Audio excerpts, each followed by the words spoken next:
Joining us now from House Foreign Affairs and House Judiciary, he's Congressman Darrell Issa. Congressman, it's great to have you back on. Well, great to be on, and great to be discussing the free people of Taiwan. You know, it's when I got the invitation, I said, great.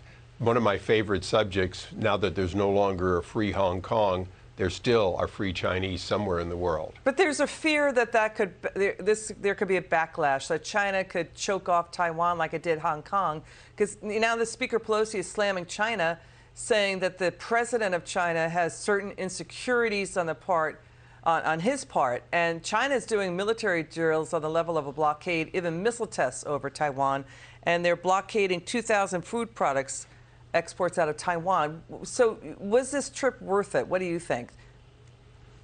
Well, it was probably a trip that should have been done every year or two or three by a Speaker of the House. Having been 25 years since Newt Gingrich did it, it became a big international problem. Obviously, the Speaker, I don't know if she intended it to, but it became kind of one of these lines in the sand. Let's go to the basics, though. The basic is that Congress, year after year, authorizes the sale of things like F-16s and other weapons to Taiwan, not to China, but to Taiwan. We have supported the free people of Taiwan and their ability to remain separate until or unless reunification is done by their choice, which won't happen as long as the Communist Chinese run the dictatorship they run. So I think on balance, it was important that this reiteration occur every year by Congress. In this particular case, she made a spectacle out of it. But in the abstract, I have to tell you, I support it. I think the foreign policy members, primarily on both sides of the aisle of the Foreign Affairs Committee, we support it, and we do so every year. Now, is there a better way to do it? Can we show strength the way Reagan did and push back on China so that China's policies will match, if you will, the mutual benefit of people around the world? Absolutely.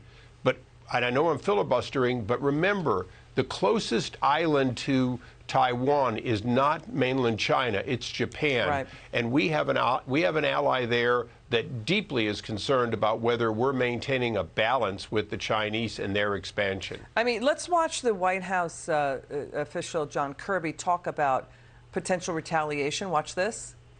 China has positioned itself to take further steps, and we expect that they will continue to react over a longer-term horizon. The United States will not seek and does not want a crisis. We are prepared to manage what Beijing chooses to do. What does that mean, prepared to manage? I mean, if China goes after Taiwan like it did Hong Kong, what will the White House do? Unfortunately, it's sort of like the minor incursion in Ukraine.